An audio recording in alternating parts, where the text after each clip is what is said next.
To support this podcast, go to positivesarcasm.com/donate. Any amount is appreciated. Once again, positivesarcasm.com/donate. Thank you and enjoy the program.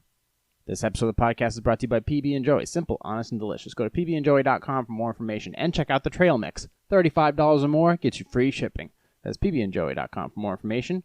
pbandjoey.com.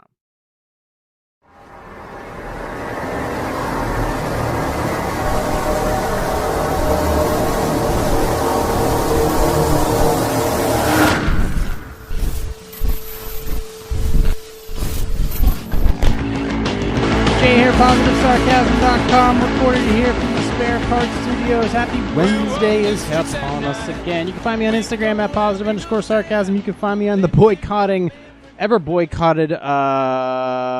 every company in the world right now is trying to boycott Facebook, but you can still find me on there for now. Oh, how the kingdoms crumble. At facebook.com/POSSarcasm, or if you just want to be my friend, you can go to facebook.com/positivesarcasm. And of course, you can find me on TikTok until, that just got shut down by the Indian government. But for now, it's still illegal in America. At Positive Sarcasm. What a shit show for news this week. But there's one article I wanted to get to. I wanted to get to an article that I've been holding off for about a whole week. I got an Instagram post from Dov Davidoff, Comedian Dov Davidoff, and there is a CNET article about drones in Mount Everest at over 28,000 feet. Must have been a really nice day up there. And, of course, nuclear power coming this way in small quantities. And then, of course, I wanted to, hopefully if we get a chance, I want to round out to NPR. There's an article regarding China. We talked about China and their relationship with Hong Kong and the protests. I made a big thing about it because there was a lot of hypocrisy going on with NBA players and them really just keeping their mouths shut so they could continue to earn that Nike money and continue to make all that huge China money. And so they kept their mouths shut. So there's that. There was the Alphabet-owned company. What are they doing here? Alphabet-owned Verily suspended employee bonuses to fund diversity initiatives. Yeah, great fucking idea. And let's see, Barstool Sports. You can go and check that out. I'm not really going to dive into that one. That's all about cancel culture. And of course, Q&A.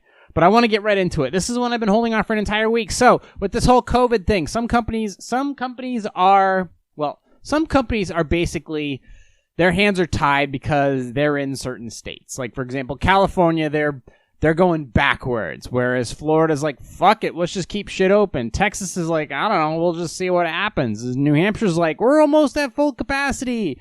And we don't know. But there are some companies that are like, you know what, we're going full steam ahead, and we need money. We need money now. We don't care how we get it. We don't care who gets sick, if they get sick at all. And if they do get sick, what's the recovery rate? We don't give a shit. Fucking pile them in. And oddly enough, that one company, one of them is American Airlines. And for a while, like Delta and Spirit and JetBlue, all of them were running at smaller capacity. For the most part, they were actually grounded. But every time a plane, when you think about it, there's like 200-300 passengers, and that plane is grounded. And those planes run everywhere. Those planes are constantly getting refueled, getting back up in the air. They're constantly staffed, 24/7, being inspected. That's a lot of money going back and forth. That's just one plane. And we're talking about American Airlines having their entire fleet practically grounded with very little federal compensation. Now, your argument as far as whether or not they should have been compensated, whether or not they should fail, that's a different discussion. I'm talking about the fact that they were losing money and their operating capacity. And it's not the first time that a airline would fail. Tons of airlines have failed. Pan Am and TWA, gone. Gone they are. Northwest Airlines, they're gone too. So airlines have a history of disappearing on us. But American Airlines is like, fuck it. We're going to go down fighting. And I don't even think I'm the biggest fan of American Airlines, but they are one of the largest in the country. And they're like, we're going to book to full capacity. Not 60% capacity, not 88% capacity, full. We are filling up the plane 100%. And according to this is according to AP News. So American Airlines will start booking flights to full capacity next week. That's this week. Ending any effort to promote. So no more social distancing. If you're in coach, good luck to you. Then you really should worry. I think it's still right now you have to wear face masks when you are traveling on planes regardless. Let's see. As far as new coronavirus cases, apparently they are skyrocketing in states, some of them that actually took, some states that opened up early and some states that didn't open up early, such as California, Florida, and Texas. But even though the cases are going up, American Airlines' move matches the policy of United Airlines, but contrasts sharply with rivals that limit booking, to create space between passengers to minimize the risk of contagion. The pilots' union at American hopes that the airline reconsiders and instead decides to add more flights using idle planes and crews. American said Friday that it will continue to notify customers if their flight is likely to be full and let them change flights at no extra cost. The airline said it will also let passengers change seats on the plane if there is room and if they can stay in the same cabin. I'm thinking these flights are going to be absolutely 100% full. If people can travel, they will travel. And at the most, they'll wear maybe gloves and a mask. Delta says it will, let's see. Since April, American has limited bookings to 85% of the plane's capacity by leaving about half middle seats open. However, the airline will start selling every seat and probably overbooking beginning next Wednesday. Because some people have been stuck for the longest time where they are. Delta says it is capping seats at 60% capacity and Southwest at about 67%, both through September 30th. JetBlue says it will leave middle seats empty through July 31st. I'm not sure how middle seats. Okay, so that gives you 3 feet of space? Let's see. Unless the person is traveling with a passenger in an adjoining seat. United, Spirit, and now American, however, are taking a different approach, arguing that other steps, including stepped-up cleaning procedures and requiring all passengers to wear face coverings, eliminate the need to block some seats. United CEO Scott Kirby said social distancing is impossible on planes anyways. He's kind of right. If you actually want to make money, you have to pack them in. That even with empty middle seats, people are less than 6 feet away, which I just said. Photos and videos of full flights on American and United have drawn criticism for their lack of social distancing. As they said, they don't care. They want to fill up those seats. Let's see, they're talking about the COVID infections, all-time high, 40,000 on Friday, eclipsing the record set April 24th. We are in the midst of it, as they state, and we are in, in a possible second wave. There has been massive concern as far as, let me put it this way. I don't think we have a choice. In my opinion, I don't think we have a choice in the matter. As far as the masks go, yes, a lot of the states, including the state that I live in, are urging people, if you go out in public, wear a mask. That will, and according to most of the scientists that I know and respect, that will eliminate the spread of it almost altogether. However, as far as opening back up, right now it's now or never. People need to make money. People need to make money in order to survive. Businesses are closing left and right. Houses are going up for sale left and right. We have no choice but to reopen and reopen soon. So they have to figure something out, whatever the fuck it is, if it's a vaccine or hundreds of thousands of people die, or if it's all bullshit, or if it's somewhere in between.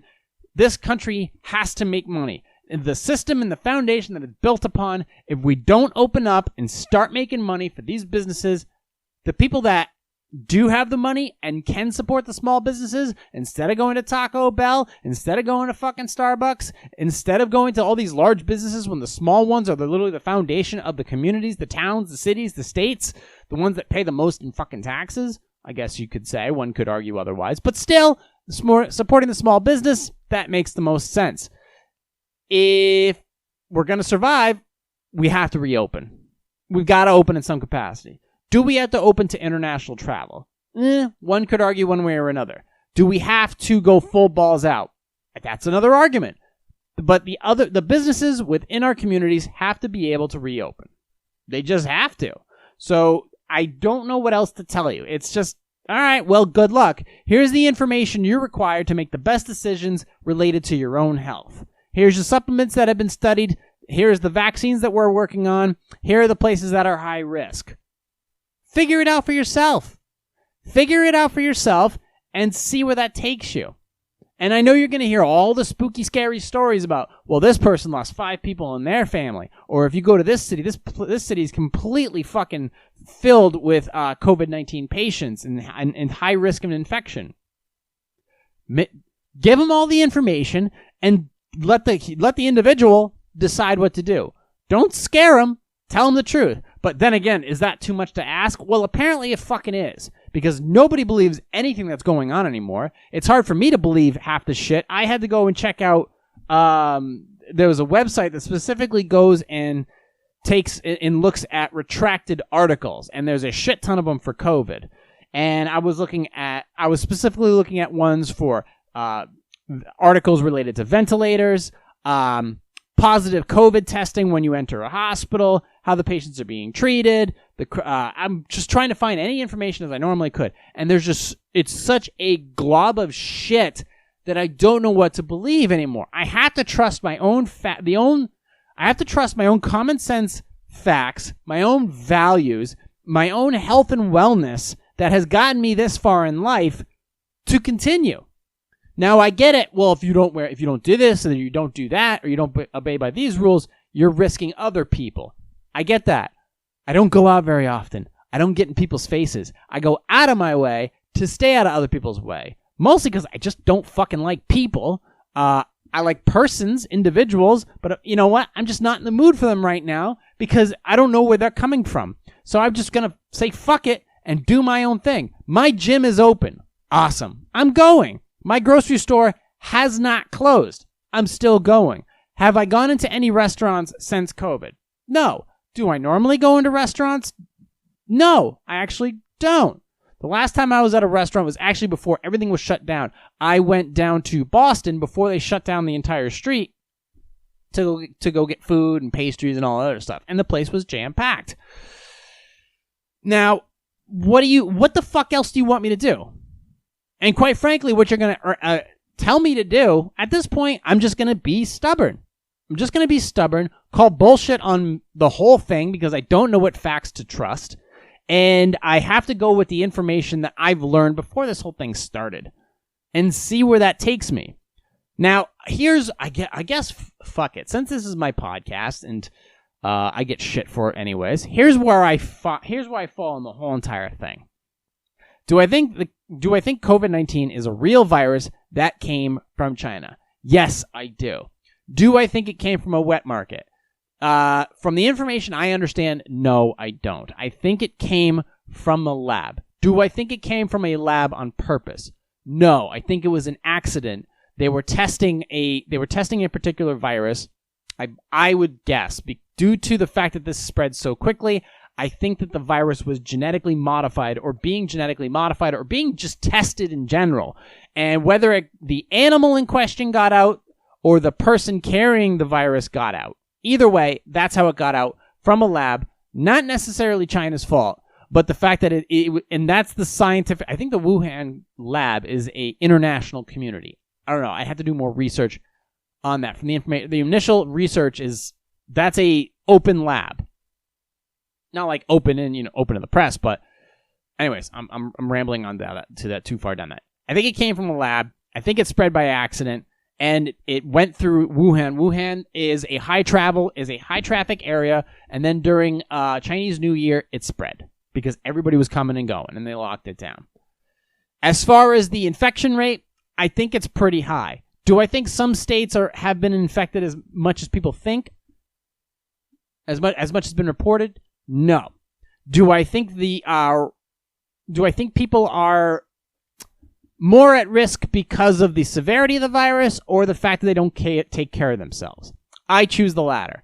I think people are surprisingly more unhealthy than we realize, whether it's due to obesity, proper lack of nutrition overall, proper lack of physical wellness such as eating, sleeping, supplementation, and just overall exhaustion of the body. And I think that's where COVID gets you. And when COVID, pneumonia, the flu, doesn't matter. They all creep up and they can all make your day shitty. So I think overall, I think that's how it got here. I think it was an accident. The idea of shutting down the entire economy, Well, we're seeing the effects of it. I think that was a horrible decision as far as shutting down the economy for as long as we did. We killed so many dreams. That's the thing. We killed more than people. We destroyed dreams. And I also think the fact that people who supposedly died from complications of COVID, I think we could pierce into that number even more and realize there was other factors at play. But we'll never get that real information because the way information goes into a hospital is staggered to begin with, and then the way it gets reviewed in a hospital is staggered and static to begin with, and then the way it comes out is a complete fucking shit show to begin with. And then you have these news organizations and these local governments, for example, those local health officials, they take their information, they report it to the legislature, and then they make decisions based upon that. It's a shit show from the moment that patient walks into that facility, whether it's a clinic or a hospital, and it's a complete disaster. I don't even think we know the actual statistics here. I think it's a fucking shit show. And I want to know more about I'd want to know more about a lot of things, but I don't think we'll ever get that information. I think it was panic that was set on by the media, and the media needed something, and they got it. And then when COVID started to deteriorate and ratings started going down, it became, the next thing that popped up, obviously, were the protests and the riots and the looting. And then, of course, the idea that, obviously, doesn't take a fucking genius to know that if you have thousands of people marching down the street, okay, basically cheek to cheek, hand to hand, in each other's faces, fighting with the cops, with each other, well, obviously, in looting businesses, basically contaminating businesses, no shit, COVID spread. Obviously, COVID spread.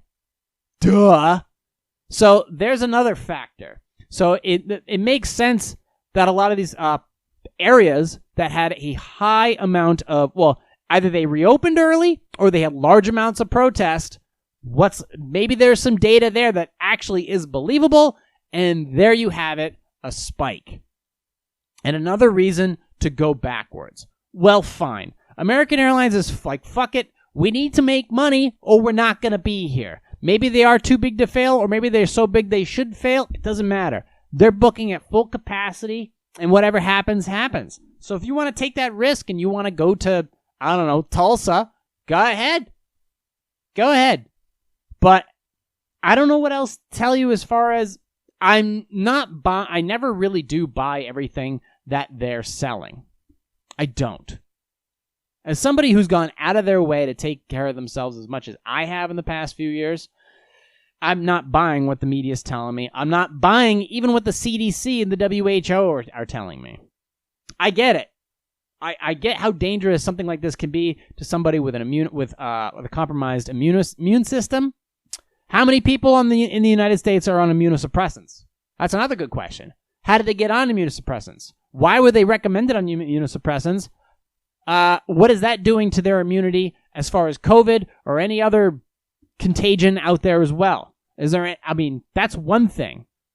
That's another thing. Then as far as nutrition and wellness, add that into the mix. We did this to ourselves. So we deserve it. Whatever the fuck.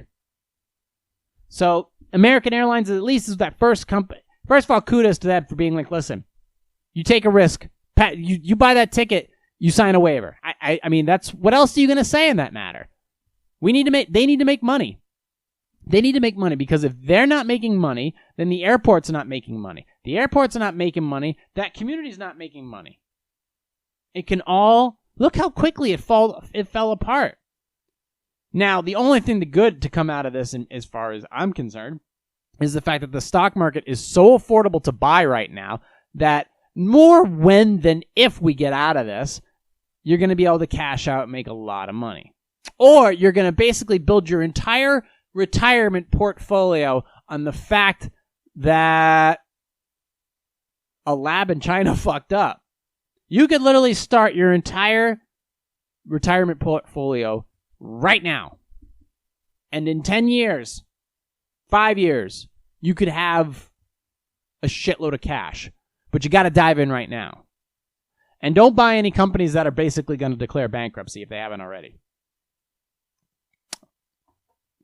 But as far as American Airlines, they say, as more people continuing on with the article, American's headquarters in Fort Worth, Texas, where the governor, Greg Abbott, on Friday rolled back some steps that the state had taken just 2 months ago in an aggressive attempt to reopen its economy. Props for trying. The airline announced changes deep into the press release that was mostly devoted to measures it's taking to clean planes and kill the virus. Quote, as more people continue to travel, customers may notice the flights are booked to capacity starting July 1st. American said. Starting Tuesday, American will ask passengers to confirm that they haven't had COVID-19 symptoms in the previous 14 days. Harvey, travel analyst with Atmosphere Research Group, said American is clearly putting its profitability ahead of the health of both passengers and its own employees. Well, yeah, it's obvious, and I don't blame them either. Let's see, what else do they say? Packing an airline 100% full without health testing is a place for risky business decisions. If someone contracts COVID-19 virus on a 100% full plane, they're going to sue American Airlines. Just because another airline is doing it doesn't mean it's the right business decision. Well, I mean, yeah. I'm sure that there's going to be a shit ton of lawsuits. Not that there isn't a shit ton of lawsuits already pending, but I'm sure there's going to be more aimed in every which way. There's just going to be legal lawsuit guns firing in every fucking direction at every company you could possibly imagine. And every time a lawsuit gets filed against the company, the price of their service or products or goods goes up. And we as consumers pay the consequences of that. Suffer the consequences of that.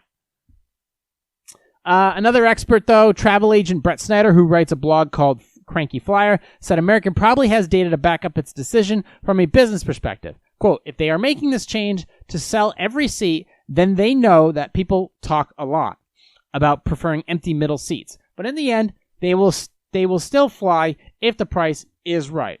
American offered to rebook people whose flights might be full, but only about 4%. Okay, so the economy is moving in a certain direction right now. It is moving along. Comcast has already reinserted its data caps. All the insurance company premium discounts that you were seeing right in the beginning, they're all going away. American Airlines is already booking at full capacity. Spirit, well, basically shoots you out of a cannon. They're booking at full capacity. The other airlines are already booking at 60 to 70% of capacity. Okay? Restaurants and bars are opening up in some way, shape, or form. Unemployment is gonna the extra added bonus unemployment is going away. People will have no choice. They will have to risk it for the sake of themselves, the family that surrounds them, and their community. They're gonna go out and they're gonna risk it. What the fuck else are you gonna do? What else are you gonna do? Insurance companies will have no choice but to do an about face on this and say, okay, we're gonna cover it. We're gonna keep the cost down. Supply meets demand. We have enough. By the time this thing reaches its pinnacle, we'll either have a vaccine or it's already gonna run its course, or a bunch of people are gonna die. Who the fuck knows? I don't know what else to tell you. We're out of options. We got to keep going. We're already heading in that direction. Comcast has pretty much already turned off all of its COVID danger shit, and they're already out fixing a lot of their power lines and cable lines and shit like that. It's done. It's over. You want to stay home? You can stay home, but the economy is going to move forward without you now. Okay, and these companies that see their lines and know how much they have in their cash reserves know that if they have the choice to open up, they're going to open up. I'm sure you guys are tired of hearing some of you are tired of hearing about COVID, but it's still a thing because it has less to do with the virus right now and everything to do with money and politics. I can't talk about politics on this podcast because it's such a fucking deep and complicated subject.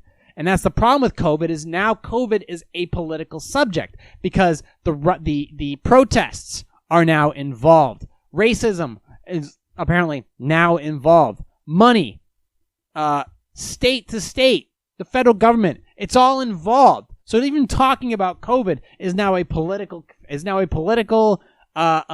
discussion. COVID is now a conspiracy theory discussion. COVID is now a race discussion. So how the fuck do you talk about a subject this intense for a virus that actually has not been as deadly as we expected it to be, but does apparently travel at a higher, does contract at a higher percentage. Apparently. So how do you talk about it? Full speed ahead. Crash right through the bricks. So I don't know what else to tell you. But on top of that, I'm actually going to, let's see, we're going to jump to Q&A, but I'm going to jump to Q&A after this, and then I want to read something from Dov Davidoff. But the fact is, we don't have a choice anymore. We don't. There are people that have, okay, I've said this before, people who have immunosuppressant issues. They're on immunosuppressants, or they have autoimmune disorders, or immunodeficiency disorder, whatever. Those people can have serious complications from anything that's transmittable. So they have to make certain sacrifices that I don't have to. Okay? My mother is the same way. But that's a woman who's survived plenty in her life, and she's not going to let a little, as scared as she may be, she's not going to let a little fucking bug stop her from doing what she needs to do. Okay? She's already seen the effects on certain businesses in the area affecting her daily life, but she has to go on and do shit. Okay? And eventually this will become an old subject. People are tired of talking about it. Quite frankly, I wanted to be done talking about it. I just wanted to go ahead and look at and see and watch the market recover, which the market is recovering in some capacities. But eventually there's not going to be any more furloughs or forbearances or forgiveness on paying your debts. If you got a mortgage, you're going to have to pay it. If your unemployment's up, you're going to have to find a job. Places are hiring.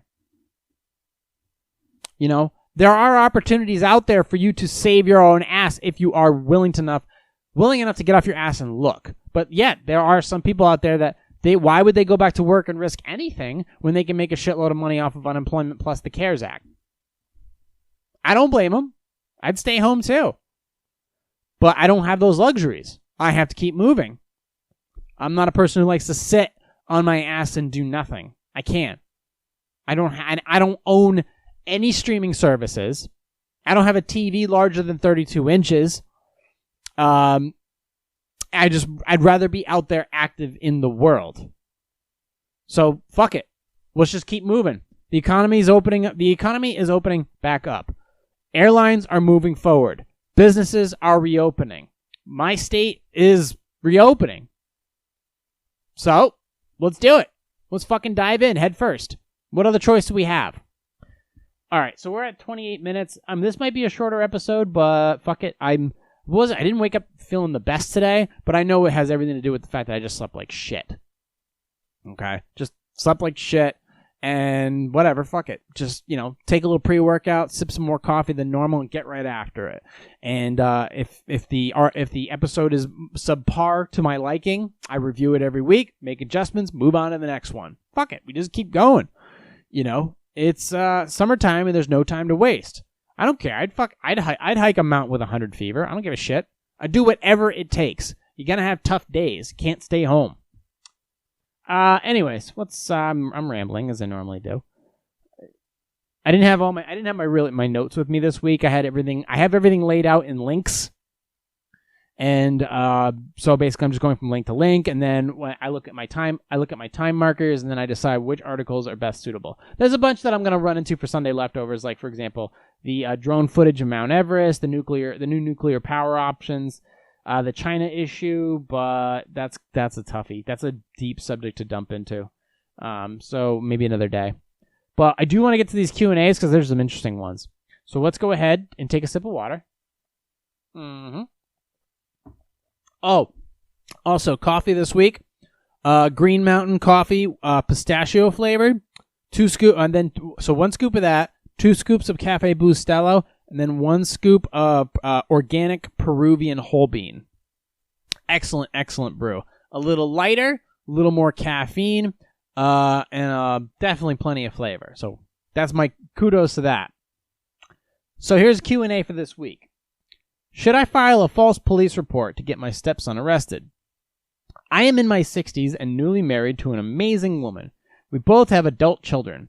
All are loving, sharing adults who get along well. except for my wife's son, who is very likely the most entitled person I have ever met. Deep down, unhappy and very insecure. My wife, and I have a wonderful marriage, but I subscribe strongly to the adage we are only as happy as our unhappiest child. Friends of his recently told us that he has a drug problem. My wife and I are committed to providing her son with the help he needs. So long as he acknowledges the drug abuse, but he denies he has a problem. Though through professional association, I am well versed with personality disorders, addiction, and therapy programs. We have informed him that unless he is willing to take this step forward, he will be persona non grata, persons not allowed, at family events. My wife is now being emotionally abused by his diatribes. He is used to getting his way, and he believes he is above the law. Knowing he will not seek help, been considering sending an anonymous tip to the police about a drug party at his address. All right, never, ever, ever never file a false police report. Never do it. It will bury you professionally, criminally, socially, family. Just don't do it. Never file a false police report. Then again, you can call the police and you can sit down and discuss with them that your wife's son has a drug problem. You can discuss that with them, and you feel like he's a harm to himself and others.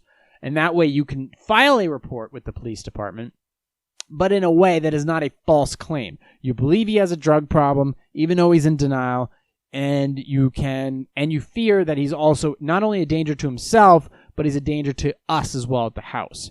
And then you file that report.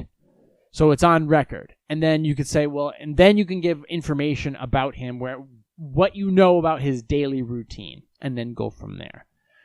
That would be my route. That's the position I would take in this situation. Filing a false police report will get you in handcuffs. If they come to the conclusion that you knowingly submitted false information, yes, you will go to jail, and it is not good. You will lose your job, or you will lose your credibility, or both. So definitely don't do that. I understand where you're coming from. You're merely asking the question, but the answer is don't do what your original intentions were. All right, next up. What is the best way to get my boss to stop pretending to punch me in the groin? My manager keeps pretending to punch me in the groin when I walk past. This happens at least once on every shift. I have asked him to stop doing it more than once, as it makes me jump back and I suffer from a back injury, so it can be quite painful. He laughs about it when he does it, and I am sure he does it in jest, but he refuses to stop doing it. He simply laughs and says he would never actually hit me there, but it's not automatic to jump back out of the way. My friend who's a store manager in another store informs me that because of where he aims, it can be deemed as sexual harassment. Is this a case, and what is the way forward? It's not... No, it's joshing. It's like, it's silly. First of all, it is silly boy shit. You do it once or twice, it's one thing. You keep doing it, it becomes like any joke, whether it's any joke in any capacity, if it just keeps being done, it's a played joke. It becomes a hacky joke. So your boss, your manager, is a hackster. He just makes a hacky joke. It's kind of his thing. He doesn't know how else to, talk with you or converse with you or feel like you guys are kind of one and the same. And I've said in the past, your manager is never one and the same with you. That's your manager. That's your supervisor. Completely different, separate relationships. If you have back issues, first of all, no, it's not sexual harassment. It's just a hacky joke. I'm assuming you're a guy. Even if you aren't, I don't give a shit. It's kind of not the way. If you're a chick, he's not going to punch you in the bug. The idea, though, that if you have back issues, I mean, yeah, you can be like, I got back issues. You can bring that up. You do what you feel is best, but you obviously alienating your boss is like one of those things that nobody ever wants to do. It's like the most uncomfortable thing. It truly is. So you have to figure out how, this person simply laughs, says he would never actually hit me there, but it's an automatic jump out of the way. Well, you can walk through it and get hit, and then he'll never do it again. You can just say your back hurts today, shit like that. It's kind of a toughie because, nobody wants to alienate their boss. And filing a harassment claim against them is just going to basically crumble the whole situation. Yeah, he'll never do it again, but then it's like, well, why don't you come? If you do that, then it's like, well, why don't you come talk to me first? You could talk to him about that, but don't say anything about harassment. It's not harassment. It's just a hacky greeting, like when somebody gives you the double guns or something like that. It's basically the same thing. And then obviously after a while, it starts to loop in your head and it gets distorted and you start thinking another thing when it was not that thing at all. Now, I would make sense. It needs to stop. It needs to stop, but at the same time, I don't think it's definitely not anything malicious and it's not anything sexual. So chill, but try to get out of the situation the most effective way you can without crumbling the relationship you have with your manager. That you even wanted one to begin with is surprising. Okay. Next up. What are we at? 36 minutes? Okay. Should I estrange myself from my 14-year-old sister because my girlfriend had a dream that she's a witch? My girlfriend's mom is a very unorthodox Christian. She has a lot of bizarre beliefs and basically believes that God still contacts people today through dreams and signs. She believes that he has chosen people and that he has a special relationship with and gives messages to. My girlfriend is in some ways worse than her mom and in some ways better. She believes that she's one of those chosen people. This morning, my girlfriend apparently had a dream where God basically told her that my sister is evil and to have nothing to do with her. She thinks my sister has somehow gotten involved in witchcraft. My sister is 14. She literally had a nightmare and believed it. She wants me to talk to my sister and basically try to get her to stop. If she won't stop, then my girlfriend wants to cut my sister off. If she won't stop, then my girlfriend wants me to cut my sister off. I don't want to disrespect her religion, but this is just insane. What do I say? What do I do? We've been dating since 8th grade, so breaking up with her would cause a ton of emotional pain that I just can't handle right now. Well, there's a problem. Your girlfriend's bought into some crazy. Your girlfriend ate too many crazy cookies, and this hammer needs to be slammed down. What was the movie? The Crucible or something like that? Where Daniel Day-Lewis was banging that chick on the side, and then she started seeing dreams and visions of people being witches. This is the Salem witch trials, basically. And this kind of sounds like it's kind of similar to that. So she wants you to ostracize her from the family in order to appease her. Well, yeah, you can't do that. If your sister's never done anything evil, if your sister's never done anything wrong, well, she's 14. I mean, so you can't. No, you have to. If you guys have been dating since 8th grade, then you need to. Well, is she going to cut you off? Then, dude, what is she going to say to you? What is she going to say about you? If she is that absolutely insane to the fact that she believes that she's one of the chosen people of God, and that, like I said, I generally in this rule have no religion, no sports, and no politics, but I didn't say nothing about crazy. She believes something crazy. She thinks your sister is fucking Satan, and she wants you to stop talking to her. That's like that. That kind of reeks of attention whore as well. You need to tell her, listen, I'm not knocking. My sister's 14. She's got a lot to learn. She's not fucking evil. So you need to knock it off with that bullshit. And if I sense anything, emotionally, dude, you're going to deal with all kinds of crazy emotional shit throughout your entire life. And maybe a breakup would be a good thing for you, considering that. I mean, what else do you want to keep? Let me put it this way. Do you want to keep your sister or keep your girlfriend? Which one do you want to keep?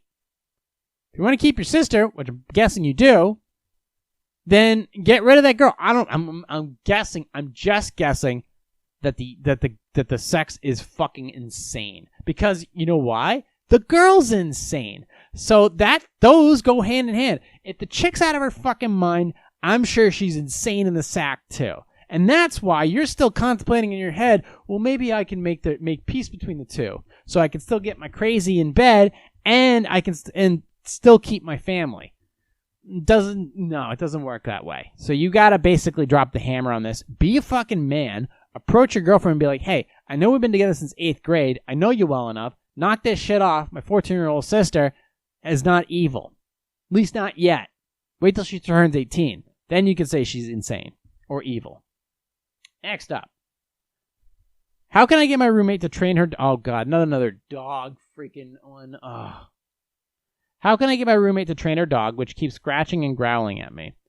My roommate of 3 years and I get along great, and I consider her a very close friend. I own the house, and she rents a room. Last year, she asked if she could get a dog. I love animals. I have 3 cats. Cats aren't the same. And I said yes. We were both clear that I was never responsible for walking or feeding the dog. We did not discuss training, which I now regret. The dog jumps up to lick the counter dozens of times a day and guards my roommate's room and growls if I walk by the door. She displays aggression towards me about once a week, growling and jumping to scratch my stomach and back. I have already decided that if she bites me, I will tell my roommate the dog cannot live here anymore. My roommate has been talking about sending the dog to an intensive training program for a couple months, but it keeps falling through. Recently, after another scratching incident, I told her that if she had to get the dog into a program, she said everywhere was closed or had a long waiting list because of the virus. Do you think I should lay out a specific deadline at this point? Like, the dog needs to be in a program in the next 60 days, or she needs to rehome the dog or move out. We have a lot of discussions about the dog's training, but I have never raised the possibility that the dog will need to leave, and I'm afraid she will react very badly to that suggestion. She was also brought up money as a barrier to training the dog a lot. We have vastly different socioeconomic situations, and I really don't want it to sound like spend all this money or I'm kicking you out. I really don't want to hurt my friend or cause damage to our friendship, but I also don't want to be scared of a dog in my own house. Well, it depends on the dog too, as far as, what kind of training is required. Some dogs, like German Shepherds, require a lot of activity. They require a lot of direction. Other dogs, you can just simply by giving them strong discipline and a lot of love, and having them be around people and other animals. They are like my pit bull is basically the drunk friend who's friendly to the drunk guy at the party who's friendly to everyone.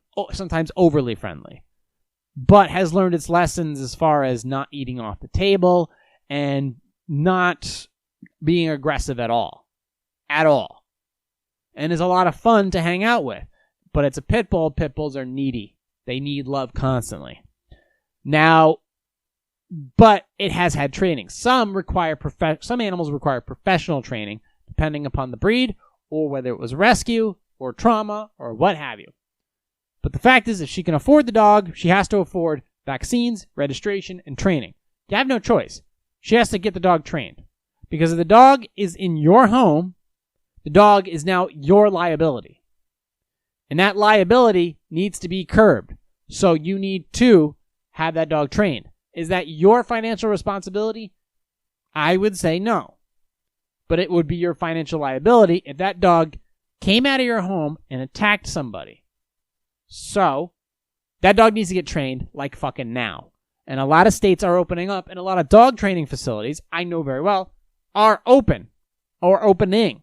And if you give her 30 days, or that's it, you gotta go, because you're no longer respecting the rules of the house, and I'm being taken for granted as the homeowner. So, in this case, that dog, within 30 days, or within 2 weeks, you can even do that, needs to be in a program and needs to be in the training cycle. And you can do a lot within the first day of training. A lot can be accomplished. Within the first 5 weeks, the dog can have a complete transformation. As long as they stick to the training. Is training expensive? Yes.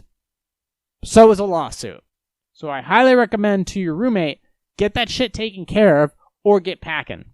So you're in the right here when it comes to that. Next topic. Should I continue taking deep offense when people ask me and my wife how long we've been together? My wife and I are elderly, and we are often asked, how long have you guys been together? This is usually directed to my wife, who has some cognitive issues that I believe the questioner has perceived. People who ask such questions to someone they suspect has cognitive issues are, in my opinion, low forms of humanity and do not deserve a polite answer. My wife usually hesitates and looks at me to help her out, asking how long. If they both insist, I turn, give the coldest expression I can muster, and mutter, I don't remember. This ends the matter, but if it happens to be two women together asking the rude question, they start whispering to each other that I am a grouch. Well, you just gotta answer, how long have you guys been together? You can just answer the question. And I think you're being a little too forward in completing the scenario of what they're actually thinking or why they're actually asking that. When people ask how long you've been together, people want hope. When they see a couple that has been, been together a long time, they want to know that if you guys have been together a long time, it gives them confidence and gives them hope that there are still people out there that care enough about each other that can stay together for a long time. So it gives them hope and motivation to continue at it or to rework on their relationship or something like that. So it's not a harmful question. And also context of how it's said. There's like, how long have you guys been together? Or how long have you guys been together? And then there's like, how long have you guys been together? It's like, you have to, that's context as well. But I don't find any harm in it. Yeah, I get it. If she asks, this person's being asked and has cognitive issues. That's a different subject altogether. But it's not like they know and they're asking the questions. I don't think people are evil in that way. I think people are evil in plenty of ways. But I don't think for this question, I don't think they take the time to figure that shit out. I think you're overthinking it, and I think you could just answer the question. There's nothing. At least you could tell me if I'm wrong. There's nothing wrong with asking such a question. You can ask a girl how old she is. Obviously, any girl over 18. Like asking like a 32-year-old or a 40-year-old, how old are you? That's one thing that girls get pissed. But how long have you guys been together is a different thing. Women volunteer that information all the time. So why wouldn't you? Let's continue on here. All right, this is the final one of the day. What should I do about a 60-year-old woman I know who wears clothes I don't like? I know a 60-year-old woman who wears high-heeled shoes and no pantyhose with miniskirts, without even a slip underneath. When she wears light-colored miniskirts, they're somewhat see-through in the daylight. She wears bikini-style underwear, and through the skirt, there are visible rolls around her bottom, waist, and stomach. She's not really someone to whom I can say something, so what would you recommend? Well, if you're a dude or a chick and you're looking to cash out because maybe she's got a high bank account and she's looking to find herself a recipient of all that cash, maybe you should just go after it. Maybe you're saving up for like a PlayStation 5 or a new boat or something like that. Maybe she's got a lot of cash. You got to dive into some of that granny Casio and just go after it. If that's the case, why not? People do gross shit for money all the time. Why shouldn't you dive in and cash out in the end? Hell, I've even considered it in my darkest of days. So why not? Fuck it. Obviously, if you have no interest whatsoever and you're just concerned because you don't like it, well, there's a lot of people out there that do shit that you don't like throughout your entire day. That's life. You go into a store, there's music playing that you don't like. There's people at a restaurant eating shit that you don't like. There's people doing shit in traffic that you don't like. There's people muttering to themselves in the streets that sound like fucking idiots.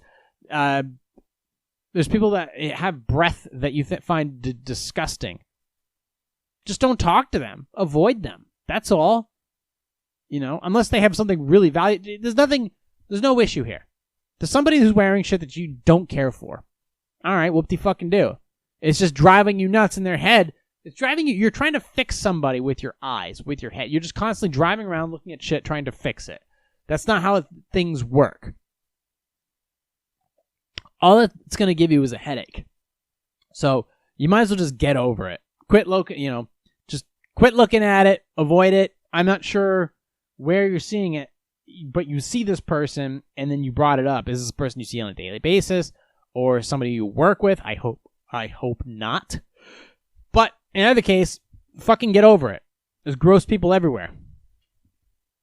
All right, we're at 50 minutes. I wanted to close on So I haven't been to New York since I shot week 100 of the vlog on YouTube. YouTube Positive Sarcasm. You can look at week 100. Wasn't my best vlog, but New York was vibing. New York was alive. New York was safe, from what I understand, from what I was doing. I mean, New York was super safe. I was all over the place. Jersey was a shithole, but that's Jersey. But New York was awesome to be there and vlog through. You know, just I was on the subways. I was on all parts of town and at all times of the day. But after the $1 billion budget cuts and the recent riots and the fact that they have a shit mayor, apparently it's fallen apart. My father was a riot cop in New York City in the mid-1970s and saw the worst sort of people and the best sort of people, but it was a bad situation. And right now, people are fleeing. I've talked about how many people leave New York every year, but apparently it's coming to the point where people can't run their businesses, and the cops are hands are tied behind their back. It's a mess, and I didn't know what was true and what was not. So Dov Davidoff, who is a New York comedian, I would figure I'd take it from the comics. The comics would know. They're the canaries in the coal mine. And when they're affected, that means something significant is on the horizon. And that's the best, because that's the best thing for them to do. Because right now, comedians are not working in New York City. Right now, there are other parts of the country that are opening that the comedians are traveling to. But it isn't New York. And Dov Davidoff posted on his Instagram about 11 people being shot in under 12 hours. And he has this nice little piece that he wrote on his Instagram. You can check it out, Dov Davidoff on Instagram. But here's what he wrote, and I'll read it word for word.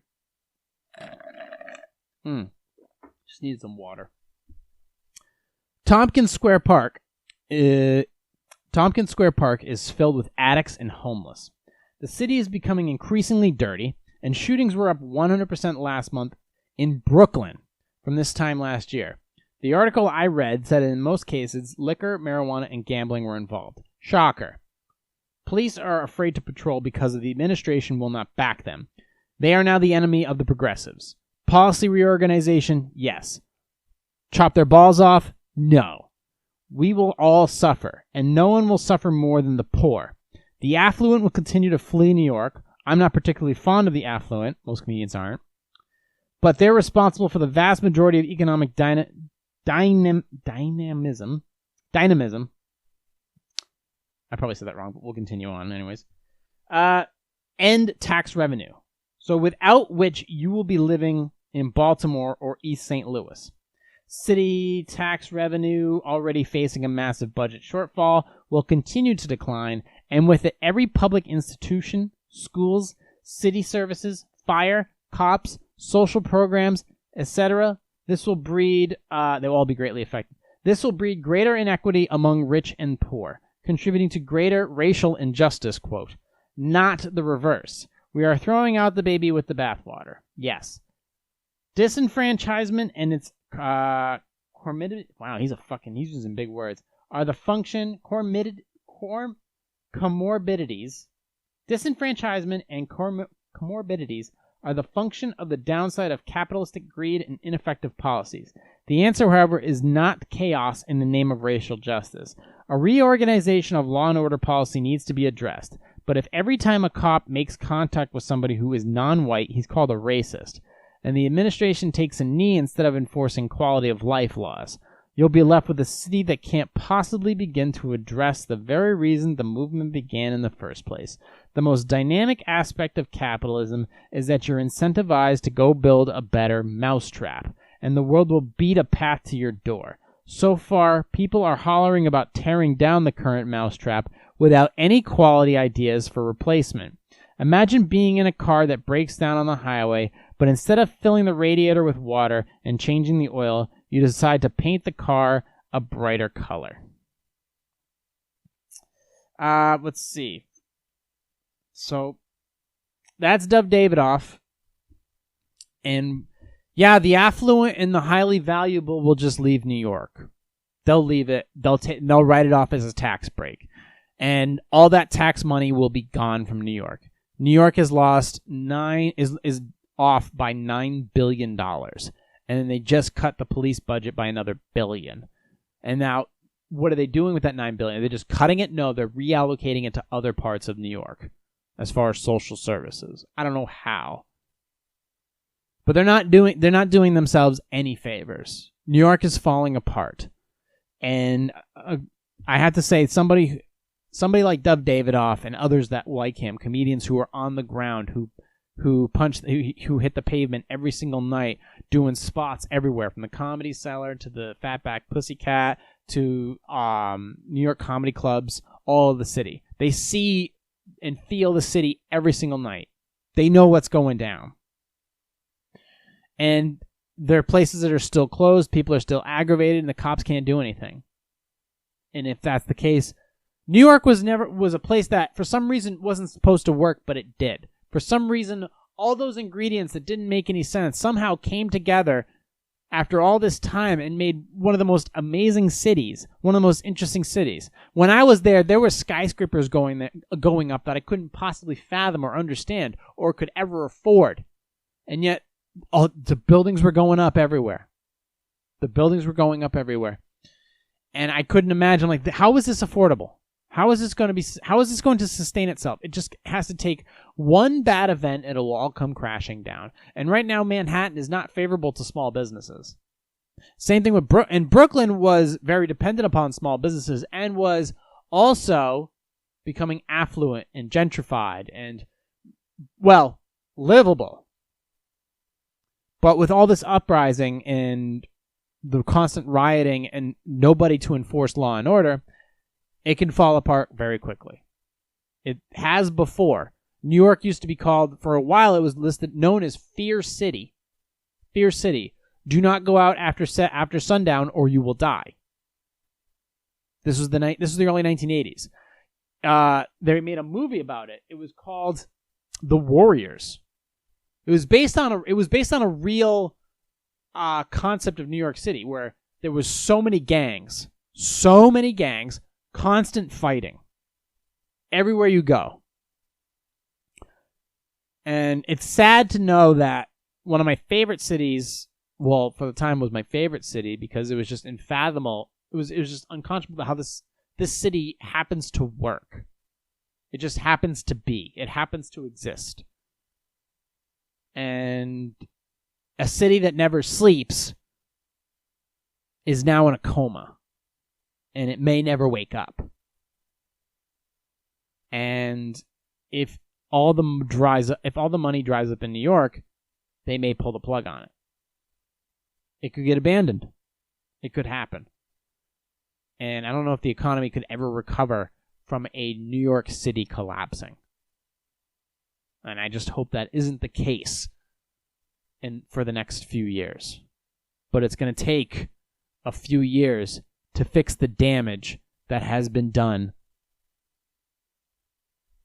So, for all the New York comics, for all the restaurants, Little Frankie's, Frank Prizanzano's restaurants, anybody who's a small business owner, Jerry Media, which is in Soho, good luck, guys. I don't know how you're going to get out of this one. But if you got to go. Anyways, we're at 1 hour. We're done.